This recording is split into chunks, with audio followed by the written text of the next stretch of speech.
Kysymykseni liittyy Kiinan ja Venäjän yhteiseen sotaharjoitukseen Itämerellä. Haluan kysyä presidentti Putinilta, minkälaisen viestin maanne, siis Kiina ja Venäjä, tällä harjoituksella haluaa antaa Itämeren ympärillä oleville valtioille? Ja presidentti Niinistöltä, miten te tulkitsette tämän yhteisen harjoituksen merkitystä? Да, у меня вопрос касается военных учений, которые проводятся совместно Китаем и Россией на Балтийском море. Хотелось бы спросить у президента Путина, какой посыл Китай и Россия при этом дают другим, какой месседж они хотят отправить другим государствам, странам, которые расположены в регионе Балтийского моря. И потом второй вопрос господину президенту Ниинистö, как Финляндия относится к этому? Какие мысли возникают при этом?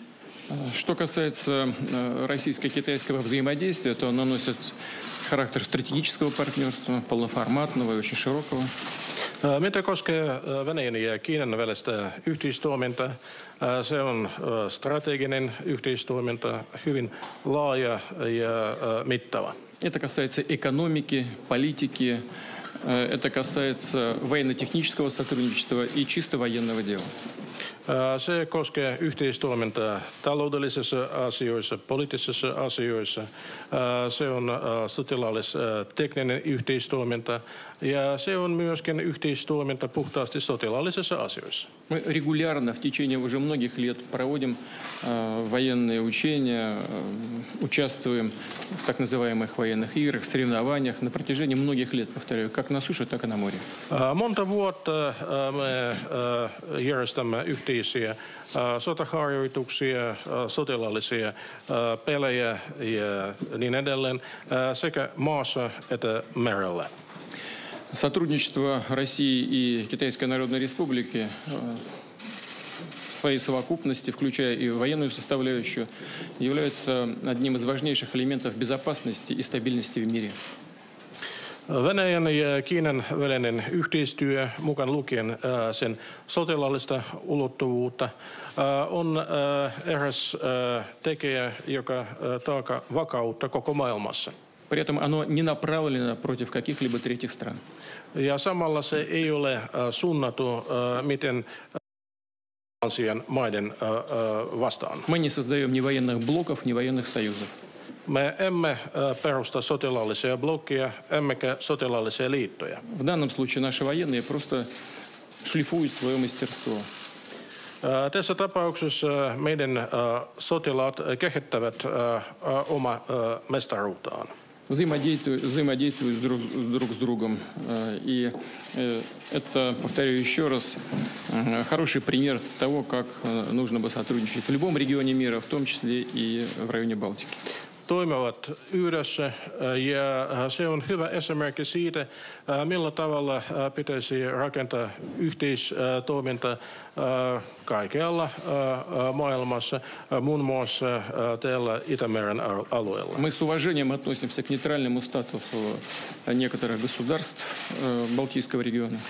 Me kunnioituksella suhtaudumme neutraali statuksen, jolla on äärellä Itämeren alueen mailla. Но в то же время готовы к любой форме взаимодействия и с нейтральными государствами. Mutta olemme valmiit kaiken yhteistyömuotoihin, muun muassa puolueettomuus maiden kanssa. Мы приняли решение возродить и главный военно-морской парад, который будет проходить скоро в Петербурге. Me olemme tehneet päätöksen, että otetaan uudelleen käyttöön sotilaallinen merivoimien paraatia, jota järjestetään lähitulevaisuudessa Pietarissa. Уверяю вас, это не бряцание оружием, это восстановление, возрождение традиций, которым уже более 100 лет.